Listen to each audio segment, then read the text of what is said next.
হয়, আজি আমাৰ তামুলপুৰ জিলাৰ ড্ৰাফ্ট পাব্লিকেশ্যন হ'ল। তাত 4,25,710 গৰাকী আমাৰ ড্ৰাফ্ট পাব্লিকেশ্যনত আমাৰ ভোটাৰৰ আমি পাব্লিছ কৰিলোঁ।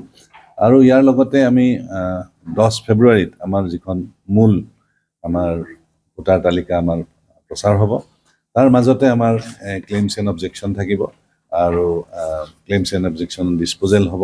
গতিকে তাৰ মাজত আমি অহা সপ্তাহৰ পৰা আমি VCDC ৱাইজ আমি গাঁও সভা পাতিম, যাতে সেই গাঁও সভাত সকলো BLA, BLO বা ৰাজনৈতিক দলৰ কৰ্মকৰ্তাসকল বা লিডিং চিটিজেন তেওঁলোকে সকলোৱে যাতে অংশগ্ৰহণ কৰে আৰু অংশগ্ৰহণ কৰি এই যিখন ড্ৰাফ্ট আমি আজি পাব্লিছ কৰিলোঁ, আমি সেই ড্ৰাফ্টখিনি আমি বিভিন্ন অনুষ্ঠানত বা বিভিন্ন কাৰ্যালয়ত আমাৰ উপলব্ধ হ'ব। আমাৰ ৰাজনৈতিক দলসমূহক ইতিমধ্যে দি দিয়া হৈছে।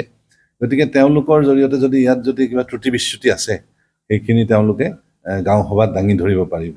ইয়াৰ উপৰিও এইখন ড্ৰাফ্টত যদি কিছুমানৰ নাম সোমোৱা নাই বা কিছুমান মানুহৰ মৃতকৰ নাম ওলমি আছে বা ইয়াৰ পৰা বিবাহ সূত্ৰে গুচি গৈছে, তেওঁলোকৰ নাম কাটিবলগীয়া হয়, বা কিছুমানে বাহিৰৰ পৰা বিয়া হৈ ইয়াতে আহিছে বা চাকৰি সূত্ৰে আহিছে, ইয়াত ভোট দিব বিচাৰিছে, দিবলগীয়া। গতিকে তেওঁলোকৰ এই গোটেই কথাখিনি গাঁও সভাখিনিতো আকৌ এবাৰ দাঙি ধৰা হ'ব।